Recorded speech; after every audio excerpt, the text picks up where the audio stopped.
Sebab karena kasih karunia kamu diselamatkan oleh iman. Itu bukan hasil usahamu, tetapi pemberian Allah. Itu bukan hasil pekerjaanmu. Jangan ada orang yang memegahkan diri.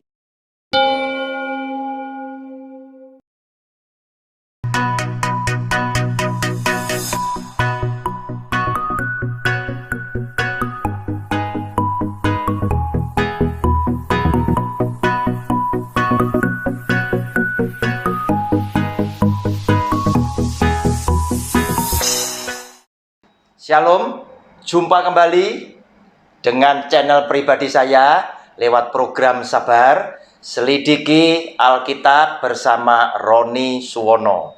Bapak Ibu, kita memasuki video yang kedua dari seri pelajaran Alkitab dengan judul besarnya Hari Tuaku, di mana kita akan bersama-sama memikirkan untuk orang tua di masa tua mereka berdua. Sengaja mereka mengambil keputusan untuk hidup bersama dengan anak-anaknya, bersama dengan cucu-cucunya. Kenapa? Karena mereka yakin benih yang sudah aku tabur di hari yang lalu ketika anak-anak masih kanak-kanak hingga mereka dewasa adalah benih yang baik, benih yang tepat, di mana aku menabur dan mengarahkan semuanya sesuai dengan firman Tuhan. Dan saya yakin setiap orang tua akan mengajarkan firman Tuhan kepada anak-anaknya semasa anak-anaknya masih usia dini. Tetapi hati-hati saudara, walaupun mengajarnya sesuai dengan firman Tuhan, tetapi tidak menjamin setiap orang mengajar sesuai dengan firman Tuhan itu bisa menghasilkan anak-anak yang hidupnya baik, benar, dan berkenan di hati Tuhan. Contohnya adalah di video saya yang pertama adalah kegagalan Imam Eli menghantar Hofni dan Pinehas anaknya itu menggantikan dia menjadi imam yang berkenan di hati Tuhan. Kedua, gagalnya Nabi Samuel yang gagal menghantar Yoel dan Abia, kedua anaknya, menggantikan dia sebagai hakim di Berseba untuk umat Israel, oleh karena mereka berdua tidak memiliki teladan hidup seperti Samuel sebagai hakim yang betul-betul jujur, tetapi mereka sengaja mencari laba, kemudian menikmati suap, bahkan memutarbalikkan keadilan yang ujung-ujungnya semuanya untuk mendapatkan uang demi keuntungan Yoel dan Abia, sehingga dengan demikian orang-orang Israel mulai protes kepada Samuel, protes kepada Tuhan, berikan kepada kami seorang raja. Oleh karena apa? Anak-anak Samuel tidak hidup lurus seperti Samuel. Saya yakin Samuel juga ngajar mereka tentang firman Tuhan. Tetapi jika tidak ada kedisiplinan, tidak ada ketegasan, tidak ada keberanian untuk berkata kepada anaknya, ini salah, ini jangan dilakukan, dan lain sebagainya, akibatnya anak-anak yang terlalu dikasihi, terlalu dimanjakan, bisa juga menjadi anak-anak yang walaupun diajar dengan firman Tuhan, tetapi mereka keluar dari kebenaran firman Tuhan. Oleh karena itu saudara, orang-orang yang mengambil keputusan untuk hidup bersama dengan anak dan cucu-cucunya adalah dua orang tua yang sudah demikian yakin bahwa aku akan menerima buah yang baik, aku akan menikmati upah yang Tuhan sudah sediakan, di mana di hari tuaku aku boleh menyaksikan anak-anakku semuanya mengasihi aku, menantu-menantuku semuanya mengasihi aku, bahkan cucu-cucuku juga mengasihi aku, walaupun aku akhirnya harus mengambil keputusan kepada salah satu anak aku hidup bersama mereka, atau bahkan kalau semua dicintai, orang tua ini bisa di setiap rumah anaknya dia punya kamar dan digilir dia keliling kepada anak-anaknya untuk melihat cucu-cucu mereka. Saudara, video yang kedua ini saya beri judul Hidup Bijaksana. Kita lihat lebih dulu dari Mazmur pasal 90 ayat 10 sampai dengan ayat ke-12. Mazmur 90 ayat 10 sampai dengan yang ke-12.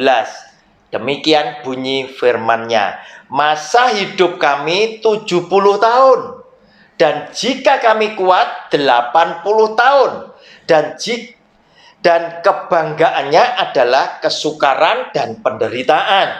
Sebab berlalunya buru-buru dan kami melayang lenyap. Siapakah yang mengenal kekuatan murkamu dan takut kepada gemasmu? Ajarlah kami menghitung hari-hari kami sedemikian hingga kami beroleh hati yang bijaksana. Saudara, hati yang bijaksana itu hanya bisa didapat jika Anda dan saya mengawali hidup ini dengan rasa takut dan gentar kepada Tuhan. Baru disitulah Tuhan mengisi hati kita yang sudah siap menerima ajaran firman Tuhan dengan firman Allah, hingga kita akan beroleh hati yang bijaksana. Sama seperti yang dikatakan di dalam Amsal pasal 1 ayatnya yang ke-7 yang berbunyi demikian. Takut akan Tuhan adalah permulaan pengetahuan, tetapi orang bodoh menghina hikmat dan didikan. Kita baru akan diisi oleh Tuhan dengan pengetahuan, dengan pengertian, hingga kita nanti akan memperoleh hati yang bijaksana jika kita mulainya mengawalinya hidup ini dengan hati yang takut kepada Tuhan. Di mana arti kata takut ini adalah karena kita ngerti Tuhan adalah Allah yang sudah memberkati buat kita dan keluarga. Tuhan adalah Allah yang sudah mau mati gantikan kita di atas kayu salib atas dosa-dosa kita hingga kita diselamatkan oleh Tuhan, dan Tuhan sudah banyak melakukan perkara-perkara yang baik atas kehidupan keluarga kita. Maka kami merasa menyesal sekali jika di dalam hidup ini kemudian ada tindakan yang akan membuat hati Tuhan kecewa, bahkan hati Tuhan berduka oleh karena sikap, perbuatan, dan tutur kata kita. Oleh karena itu, dialah yang disebut orang yang takut kepada Tuhan, dan kepada orang yang demikian ini tadi akan diajar, dididik oleh Tuhan, karena itu awal daripada kita mendapatkan pengetahuan dan pengertian tentang isi hati Tuhan. Sehingga setelah kita mengetahui Tuhan itu hatinya seperti apa, kita akan beroleh hati yang bijaksana. Saudara, sebetulnya usia manusia semuanya tahu tidaklah panjang. Hidup di dunia ini dibatasi, yaitu dikatakan masa hidup kami adalah 70 tahun. Kalau kuat 80. Kalau lebih, puji Tuhan.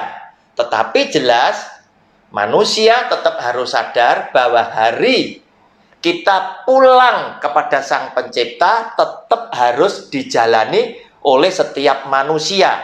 Kenapa? Karena di dalam hidup ini akan selalu diakhiri dengan kematian. Tetapi bagi orang yang percaya kepada Kristus, kematian bukanlah hal yang menakutkan, karena lewat kematian itu tadi firman Tuhan justru berkata, jika aku mati di dalam Kristus, mati adalah keuntungan, karena kematian merupakan awal kita hidup kekal bersama Kristus di dalam surganya yang mulia. Saudara, kemudian saudara, apa yang kita harus lakukan di dalam firman Tuhan ini justru dikatakan kebanggaannya adalah kesukaran dan penderitaan. Tentunya kesukaran dan penderitaan ini adalah terkait dengan dua orang tua yang memasuki masa pensiun ini, masa lanjut usia mereka, itu harus mengenang kembali ketika mereka masih harus berjuang untuk masa depan keluarganya. Mereka harus berjuang untuk membawa anak-anaknya menuju kepada masa depan yang penuh harapan yang Tuhan sudah siapkan. Walaupun Tuhan sudah menyiapkan masa depan yang baik, tetapi kita sebagai anak-anak Tuhan tetap harus melakukan segala sesuatu untuk menjadi mitra Tuhan, mewujud nyatakan apa yang Tuhan sudah rancangkan. Nah, untuk itulah menjadi kebanggaan, yaitu kesukaran dan penderitaan. Saudara, orang bisa menceritakan dengan jelas dan begitu terkesan bukan saat dia berbahagia. Kebahagiaan yang dialami biasanya mudah terlupakan. Tetapi yang selalu teringat di dalam kehidupan kita masing-masing adalah perkara-perkara yang kita tahu bahwa itu adalah perkara yang tidak enak, perkara-perkara yang menimbulkan tekanan di dalam hidup. Tetapi setelah kita mampu melewati tekanan-tekanan hidup, kesukaran-kesukaran di dalam kehidupan ini, dan Tuhan membawa kita mampu keluar sebagai pemenang, itulah yang sering menjadi sebuah kebanggaan yang nantinya akan kita ceritakan kepada mereka-mereka yang masih muda. Sama seperti para pejuang kita yang masih hidup, tentunya mereka hari ini dengan berapi-api, dengan bersemangat sekali, mereka bisa menceritakan kepada kita yang tidak ikut di dalam perjuangan kemerdekaan negeri yang kita cintai, Indonesia ini. Tetapi para pahlawan-pahlawan kita yang hari ini masih hidup, mereka akan dengan semangat, sepertinya mereka masih di zaman tahun 1945, dengan semangat, dengan gagah berani, mereka bisa bercerita tentang perjuangan mereka, tentang mereka ditangkap, ditawan oleh Belanda, oleh Jepang, dan lain sebagainya. Mereka disiksa, mereka diinterogasi, dan lain sebagainya. Dan kebanggaannya adalah apa? Adalah karena Tuhan menolong mereka, dan buktinya Indonesia merdeka. Lewat penderitaan mereka, lewat kesukaran yang mereka harus alami, mereka bisa mempersembahkan masa depan yang penuh harapan kepada bangsa Indonesia yang mereka cintai. Dan di dalam perjuangan itu saya yakin, baik pahlawan, baik kedua orang tua untuk masa depan anak-anaknya, mereka tidak memperhitungkan keselamatan nyawa mereka. Oleh karena mereka tertuju, terpusat apa yang mereka lakukan untuk bangsa ini, apa yang mereka lakukan untuk anak-anak yang aku cintai, yang telah dilahirkan oleh istriku. Mereka berjuang mati-matian, dan segala macam cara mereka lakukan hanya demi masa depan bagi orang yang dicintai. Dan untuk itulah Tuhan mengatakan di sini bahwa kebanggaannya adalah kesukaran dan penderitaan. Saudara, setelah tua, kumpul bersama dengan anak-anak, menantu, dan cucu-cucu, saudara, orang tua sesungguhnya sudah mulai tidak punya ruang gerak yang luar biasa luasnya seperti ketika kita masih muda. Mungkin semuanya sudah dialihkan kepada anak-anak. Atau orang tua sudah memasuki masa pensiun, sudah tidak punya kegiatan di dalam berusaha. Dengan arti kata, produktivitasnya berhenti atau mungkin mulai menurun. Nah saudara, zaman sekarang adalah zaman milenial. Anak-anak kita seringkali melakukan segala sesuatu tanpa harus berunding dengan Anda dan saya. Oleh karena anak-anak zaman milenial ini berpikir berbeda dengan zaman kita, yang suka sebelum melangkah minta petunjuk, minta nasihat kepada orang tua. Tetapi halnya tidaklah demikian kepada anak-anak generasi yang sekarang. Mereka berpandangan, lewat internet aku bisa tahu apa yang aku mau lakukan. Lewat pendidikan yang aku peroleh, aku sudah cukup dewasa dan aku tidak sepatutnya membuat kedua orang tuaku itu terbebani dengan apa yang aku lakukan. Sehingga mereka betul-betul seakan-akan menjadi orang yang siap, mandiri, tanpa harus merepotkan kedua orang tuanya. Sehingga jika engkau dan saya adalah orang yang punya hati bijaksana, tentunya perasaan sakit hati, tersinggung, tidak dilibatkan, itu tidak akan pernah ada. Sehingga oleh karena kita memiliki hati yang bijaksana, kita boleh menjadi orang tua yang bisa menempatkan diri kita di tengah-tengah kehidupan anak-anak kita yang penuh perubahan dan 180 derajat berbeda dengan zamannya kita sebagai anak-anak terhadap kedua orang tua kita yang sudah sepuh. Nah, saudara, firman Tuhan katakan, kita harus juga memiliki hati yang bijaksana di tengah-tengah kita sebagai orang tua. Apa yang kita bisa lakukan? Tentunya adalah hal-hal yang ringan dari anak-anak kita, bukan hal-hal yang utama. Kita walaupun tua, bukan berarti tidak berguna. Tetapi jelas bukan porsi pekerjaan yang berat yang harus kita ambil. Tetapi kita bolehlah membantu anak-anak kita, menantu dan cucu kita untuk perkara-perkara yang ringan, yang mereka sendiri mungkin sudah tidak bisa mengerjakannya. Oleh karena mereka harus mengerjakan pekerjaan-pekerjaan yang lebih penting. Itulah fungsinya ketika Anda dan saya memiliki hati yang bijaksana, kita bisa menutup kekurangan anak-anak kita, kita bisa menutup kelemahan-kelemahan anak-anak kita walaupun kita tidak melakukan pekerjaan-pekerjaan yang utama, tetapi pekerjaan-pekerjaan yang remeh. Salah satunya misalkan mempersiapkan cucu-cucu kita untuk mereka berangkat ke sekolah, atau mungkin kita menghantar mereka berangkat ke sekolah, kita menjemput cucu kita pulang dari sekolah, kita mengajari cucu-cucu kita sambil kita mulai menceritakan tentang firman Tuhan yang ringan-ringan agar supaya membantu menolong cucu-cucu kita sejak usia dini mereka sudah mulai mengenal kepada Kristus. Saudara, salah satunya yang menjadikan Anda dan saya bangga itu kan karena kesukaran dan penderitaan. Bisa juga ini diceritakan kepada cucu-cucu kita yang masih di dalam usia yang sangat dini dengan cerita seperti guru sekolah minggu. Saudara, Matius pasal yang ke-7, ini salah satu yang seringkali diajarkan oleh guru sekolah minggu.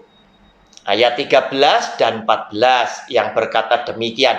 Masuklah melalui pintu yang sesak itu, karena lebarlah pintu dan luaslah jalan yang menuju kepada kebinasaan, dan banyak orang yang masuk melaluinya.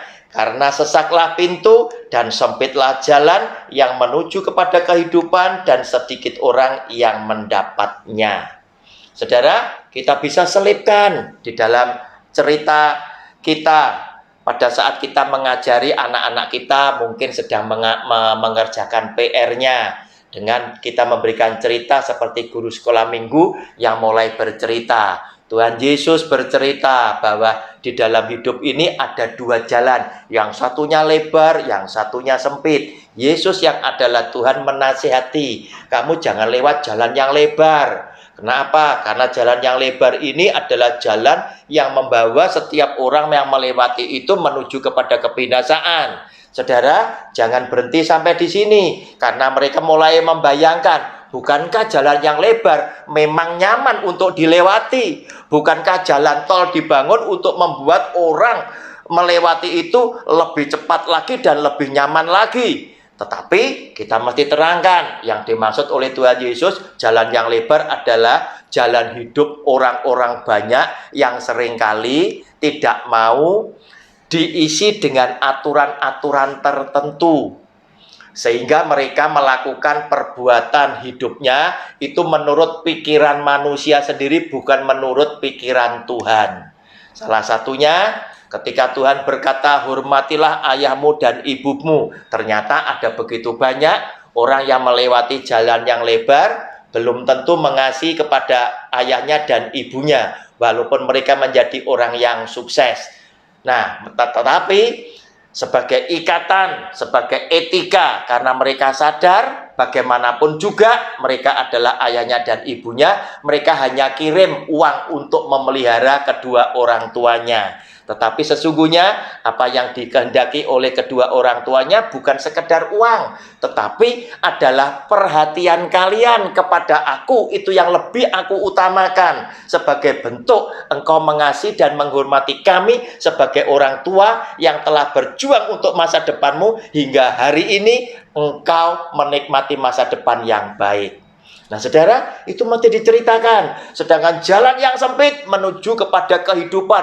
Apa jalan yang sempit? Adalah orang-orang yang mau melewati jalan hidupnya sesuai dengan aturan dan hukum-hukum Allah. Yaitu kita tidak ingin ada firman Tuhan yang gagal kita lakukan. Sehingga oleh karena kita memperhatikan aturan-aturan Tuhan, hukum-hukum Tuhan, maka menjadikan kita tidak boleh semau gue.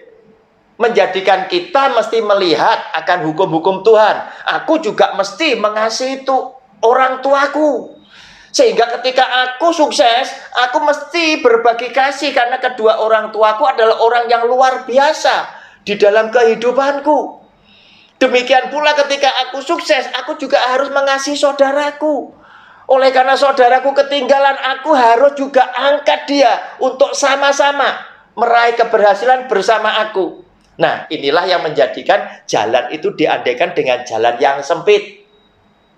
Yang harus kita lakukan, yang tidak sama dengan orang yang tidak memperhatikan hukum. Mereka bisa tabrak sana, bisa tabrak sini tanpa memperhatikan orang lain. Tetapi kita yang melewati jalan yang sempit sesuai anjuran Kristus tadi, justru adalah kita-kita yang mau memperhatikan di dalam kehidupan kita dengan menjalankan firman Tuhan di dalam kehidupan kita sehari-hari. Jika hal itu terjadi di dalam kehidupan anak-anak kita, maka anak-anak kita nanti akan mewarisi iman kita sebagai orang tua, dan cucu-cucu kita juga akan mewarisi iman kita sebagai orang tua yang sebentar lagi pulang ke surga, sehingga mereka kelak juga akan menjadi orang yang punya cita-cita. Di hari tuaku, aku juga ingin tinggal bersama dengan anak-anakku, menantuku, dan cucu-cucuku. Tujuannya salah satunya adalah langkah kita yang terakhir, yaitu mewariskan iman percaya kita kepada Kristus. Kita wariskan kepada anak-anak, kepada menantu dan cucu-cucu kita, agar supaya hidup keturunan kita senantiasa hidup yang takut dan gentar serta mengasihi Kristus. Shalom, Tuhan Yesus memberkati. Amin.